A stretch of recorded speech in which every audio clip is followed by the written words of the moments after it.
Fox News Alert, you are looking at the final moments of Hamas leader and October 7th mastermind Yahya Sinwar before being killed by an Israeli force drone in a chance encounter in Gaza. Prime Minister Benjamin Netanyahu now indicating that could bring the end of the war after taking out many of the terrorist leaders credited with the last year of instability in the region. But this could be the beginning of the end, but not the end. Here to discuss is retired four-star general, Fox News senior strategic analyst and chairman of the Institute for the Study of War, General Yahya Keane. General, we love that Sinwar's dead, but what does it mean for the mission of wiping out Hamas? Well, certainly Sinwar is a formidable figure. I mean, he's an iconic figure, and the Israelis have been after him since day one as a major military objective to achieve it, and they have finally accomplished that. Certainly very comparable to killing Nasrallah, you know, who was the head of Hezbollah as well. And the fact that Sinwar, you know, has absolutely been the major impediment to a hostage deal certainly opens the possibility of that taking place, depending on who his successor is. And listen, I want to credit the 828th Brigade, you know, a regular brigade in the Israeli IDF who took this guy down, followed him into a building and hit him with a tank round. The 828th Brigade is the organization that killed those 3 Israeli hostages mistakenly. So this is a major plus for an organization that certainly has been suffering under the heavy weight of that. But those in the administration, they're calling for Sinwar's death is the opening to the end of the war.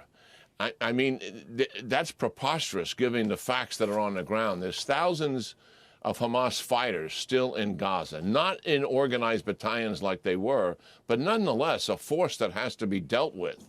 And Israel can't just walk away from that and create some kind of post-government where Hamas is there to challenge that government and challenge an international security forces. People, again, are rushing to premature judgment and not considering what the facts are really on the ground. So they say, the ISW says his brother, Mohammed Sinwar, is going to take over, but the word is he got killed too.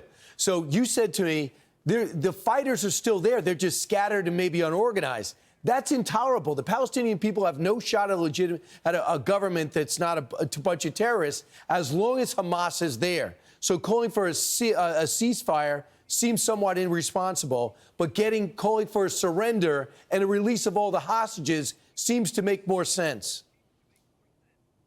Yeah, I think there is an opening here on the hostages, depending on who takes over. If it's one of the political leaders in Qatar, and 3 or 4 of them are there, and that becomes the new leader of Hamas. They clearly had disagreed with Sinwar's obstinance, and maybe that door will open and you'll be able to get the hostages out. My Israeli sources tell me of the 101 hostages, 48 are confirmed dead.